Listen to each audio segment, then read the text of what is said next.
You know, this is the one game that I play all the time, especially at casinos, and for some reason, I always seem to win.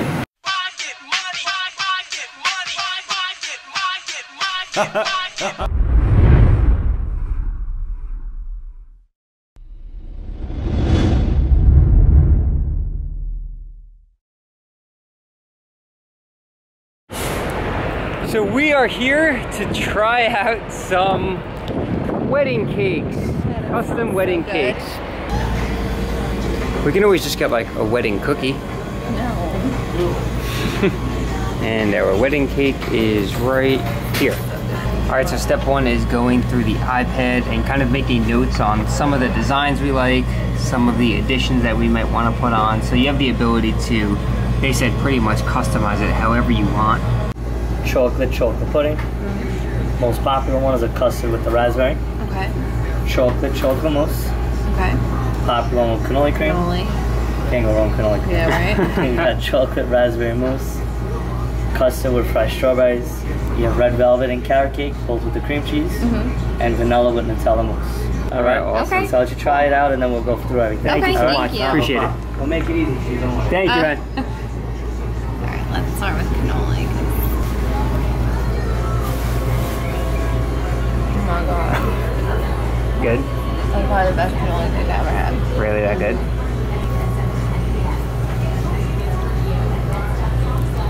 Oh, damn. Tell me that's not the best Wow. I've had some cannolis in my day. That's legit. So what are your two favorites? Cannoli? Cannoli. And probably one of the chocolates. Yeah. Let me see. Try again. I've never met someone who's as obsessed with chocolate as you are. How do you feel? I can eat this whole entire thing. I'm trying so hard to have self-control right now. Officially picked out the wedding cake. How do you feel? Like I want more cake. Really? I love cake. And I know. So it's really happening.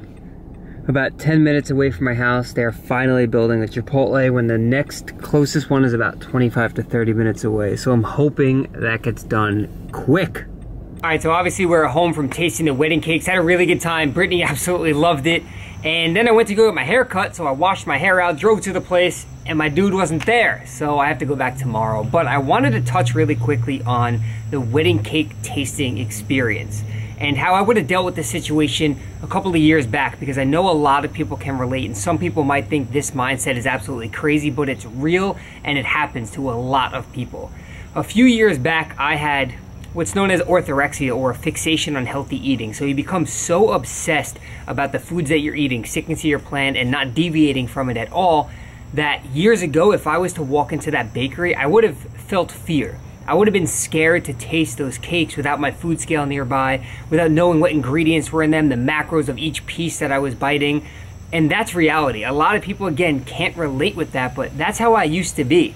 I used to work in a restaurant for a very long time, and we had to do menu tastings, and every time I was tasting something, I'm like, I wonder what the macros are of this, I'm scared to eat it, and it was a horrible way to live life. And it takes a long time to overcome, and you have to just find that healthy balance. And the reason I'm bringing this up is because I'm curious to know if you guys would be interested in seeing a video on this topic, on being so fixated on your meal plan, on orthorexia, because I made a video a while back, but I removed it a long time ago because I wasn't happy with the way it came out. The way I delivered the message, I wasn't in the right mindset when I made the video, and it wasn't right for me to release it to the public. So I feel a lot more comfortable and confident now. I've worked with a lot of people and helped them overcome these feelings.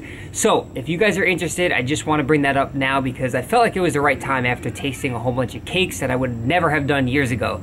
So if you guys are interested in that, please let me know down below. I'd be more than happy to make a video and hopefully help some of you guys out watching this that share that same fear or are going through that and know what I'm talking about. So I don't want to make this video sobby or sad or anything like that. I just wanted to bring that point up. But now, we gotta go work off that cake. We're gonna go hit some chest and I think shoulders. Friday is the bachelor party, so these are gonna be my last few lifts. Today's Wednesday, so I'll probably do chest and shoulders, something like that today. Tomorrow will be, I want to do some deadlifts and then back, and then Friday we're going to probably bro out and do some arms before we head out. So I'll try and film what I can for you guys, and yeah, gotta go take some pre-workout and get to the gym. What's going on, everybody? So we are in the gym for a chest and shoulders workout, and damn did I get some pumps from that wedding cake. But I recently made a post on Facebook asking for feedback on specific content for the YouTube channel, and I got a really great question that I wanted to touch on here in this voiceover, but I'll probably be creating a separate video for it someday. And it was about my thoughts on where the fitness community has gone in the last 5 years and where I think it's headed. And I've been making videos since back in 2011, and there has definitely been a shift in content, especially within the YouTube fitness community. And since the day I made my first video, if you read the About section on my YouTube, it says, "My goal of the channel is to set out and inform and educate the masses on nutrition and training while motivating people to transform their lives. The mission is to inspire people to become the strongest version of themselves mentally and physically. I want to help people look, feel, and perform their best." And that mission has not changed since my very first video. But over the years, I've noticed that vlogging has become the core of everything. And do I consider that a bad thing? Not really, as people are free to create what they would like, and everyone watching is able to choose what they want to watch, but I still feel as though there should be value in videos. And I still have some people commenting saying, "Nothing new here," or "Same information being recycled over and over," and that's going to happen. No matter what, there are so many of us putting out videos, sometimes 4, 5, 6 times a week, and we all have our own unique way of delivering the information or content, so it's bound to get repeated. But the thing I like about vlogs is it lets us into the lives of other people, and it makes people more relatable. Now, for me as a content creator and a viewer, that's right, I watch a lot of YouTube videos, I know what it's like behind the scenes. I know people sometimes only film their best days, and their life literally looks like a highlight reel. And I've made a video talking about this before called the social media effect.